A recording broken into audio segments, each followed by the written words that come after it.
So now we want to talk about the as-a-service or recurring revenue business model. And Arne, I'm going to start with you with this question. You've seen a shift on what's typically called the IT side of the channel, as you alluded to earlier. We're really starting to see movement on the retail IT side of the channel recently with as-a-service. What insights can you share with retail IT executives in this room? You've seen that transition firsthand. Help us see around the corner, so let us know what's coming. Yeah, sure. The great news is history repeats itself. And so you can learn from those that went before you. And what we've seen in our industry, the IT solution industry in general, is everything is moving towards as a service. And there's a reason for that. The reason for that, there's a benefit to you for that too. And the benefit is predictable revenue stream. I'd challenge you to say some of you have maybe third, fourth generation owning your business, and there may be a reason why you haven't been able to sell that business. Maybe you want to keep that business, but the way that you really create value in your business is with reoccurring revenue.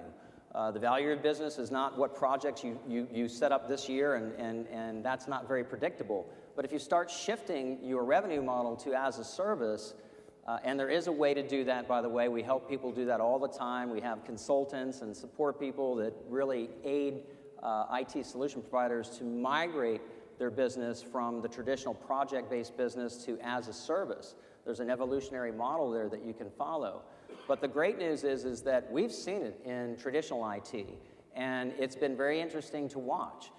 In fact, that's the main thing that we're going to be covering in our breakout session, which we're going to have here in just a little bit. But the as-a-service model is here to stay. And so what I would challenge you to think about is, how can I take my business and start to move towards as a service with it? There's baby steps that you can take that will get you there, that will not impact your revenue stream tremendously. That's the biggest challenge that most people have with as a service.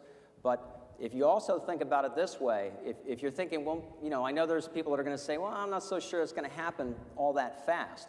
I can tell you that there's 2 IT solution providers here that are in that space, and that's all they do. It's literally everything that they provide to the retail customers that they have is as a service. It is here to stay. It's something that we've seen move very strongly in our industry, the traditional IT industry. We're seeing it move in the point of sale industry, and we're seeing it in all industries. And the last thing I'll leave you with is, think about it. Who's probably the #1 vendor in the IT space that we all know today? I would suggest that it's Microsoft. And if you look at what Microsoft's done, is they have taken their traditional Microsoft Office and all of their software stack, and they've put it out in the cloud. And you no longer are really able to purchase this as a license model. You're purchasing it 1 month at a time, 1 month at a time. So if you see companies like Microsoft doing it, Salesforce doing it, it's only a matter of time before the retail solutions that are available today, the software solutions, also offer it that way. And if they don't offer it, you actually can set up shop and offer it that way yourself. There's ways to do all of these things. So I would encourage you to think about it. I would encourage you to start to developing parts of your business that will move towards that. So Arne clearly has confidence in this business model, and part of you've seen it, people do it, so it's kind of a been there, done that. It's newer to this industry. I want to have the distributor executives weigh in. Mike, Steve, and then Jay, if you can talk about this, how do you see the as-a-service model impacting the retail IT channel? How do you see it impacting your individual businesses, because it's radically different? And how quickly can this channel move, and how quickly do you think it will move? So feel free to answer any one of those questions. Again, Mike, Steve, and then Jay. So I think it's still nascent, it's just getting started, and I think the idea of starting with either a project and turn that into a recurring revenue stream makes a lot of sense. I think for the distributor, we're still trying to figure out how do we enable our partners to do that. There's a question about who owns the asset when you're doing a recurring revenue stream on hardware. So maybe you start with software as a service or services that you can tie around the hardware, but it's something that we want to be in as a distributor, and our customers are asking us to get started. So we still need to do some pilot projects together. Let's prove the concept, and if we've got consultants that can help advise the resellers on how to adapt their model, I think that's very important, because changing that revenue stream is very critical to a reseller who's generally their business is very cash flow dependent. And so we need to make sure we understand how that's going to change the acquisition of the hardware and how do we participate in the recurring revenue stream as well. Steve, your take. Well, I think Arne laid out the entire argument as far as the viability of it. So how does that affect hardware people? The cash register was a sophisticated abacus, you know, and what people were using were machines to do computing of inputting and outputting of data. And it's just simply migrating from being a hosted service within your own enterprise, and it's being pushed out. But from a distributor's point of view, it still takes hardware for the input and output of data. Where that data is managed is almost irrelevant if the customer can buy it as a service.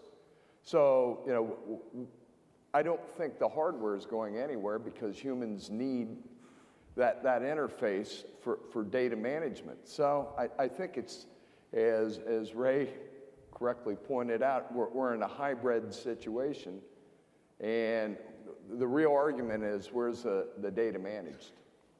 And how's it managed? And it's, as he said, it's cheaper to do it that way if you can get there. Right. Jay, I know Ingram has played in services because they're in the other side of the IT channel as well. What's your take on the whole as-a-service transition for retail IT? Yeah, so I would say this is nothing new for our business, right? We spent the last 5 years teaching what I'd call traditional IT channel partners how to build a managed services practice, how to build a cloud practice. We host every year, and I'd encourage you guys to attend this, what we call a Cloud Summit. But it's really a you know, business reengineering discussion around how to create a managed services revenue stream and a cloud revenue stream. You know, I would suggest, you know, again, it's all about hybrid solutions. So you have to have some sort of as a service play, if not professional services in general. I tell you that the little secret, dirty little secret about services is, you know, VARs who adopt services practices don't abandon the hardware practice. You actually see a very, very tight stickiness. When you start leading or at least offering services to your end client, they'll trust you more, they'll start buying more of the hardware from you.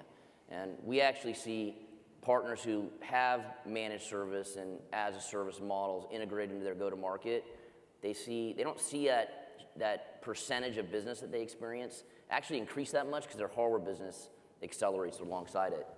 So I definitely encourage you to, you know, pick your partners wisely, and we'd love to help you develop a as-a-service model.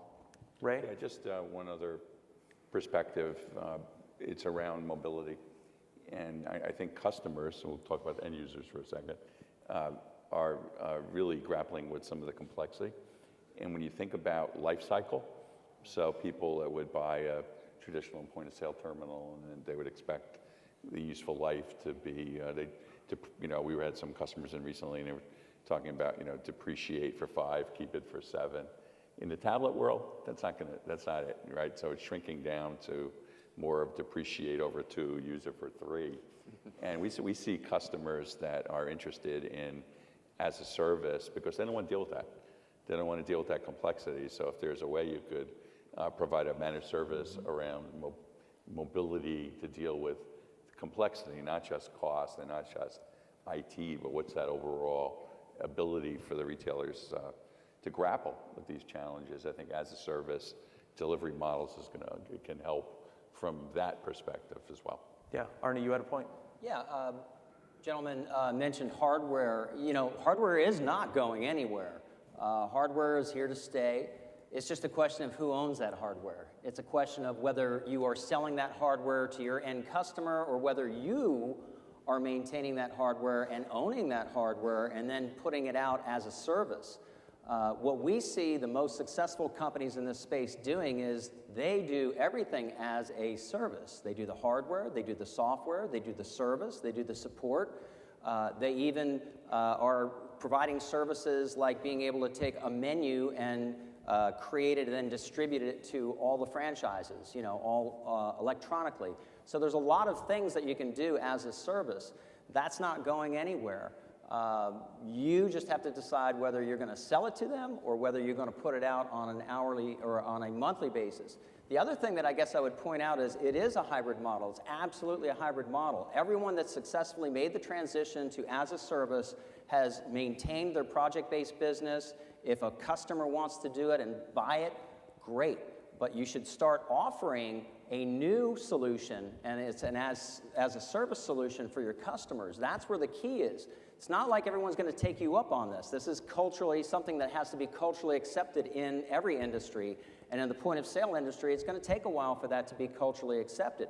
But you're going to have takers now. And that's how you can get your feet wet in this arena. It's the best way to do it. And I'd suggest one other thing. The place where you will always find the opportunity to convert existing customers to as a service is anytime there's a major refresh.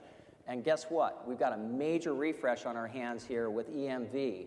And so that's going to be the opportunity. What you want to do with your business plans is to focus on EMV and using that as a refresh point and having your as a service model in place and ready to be offered at that point in time. I'm glad you brought up EMV because that's going to be our next topic, but I'll just say the last word on as a service. Like you talked about, people take it, the ones who've made the transition, they take it slowly. You don't have to shift your business in 6 months. But also, I was talking to a reseller yesterday, and he and his wife have really run the business, and his wife has fallen ill. She has a disease, and so he's looking to sell his business, and he was saying, I'm so glad I made the shift to recurring revenue where I have contracts, and I have a business that's actually of value and not just all project-based. So it's one of those like life-changing kind of things where if you can, shift that business model, it increases your value. And I just think if he hadn't done that, the spot that he would be in would be, a really tough situation.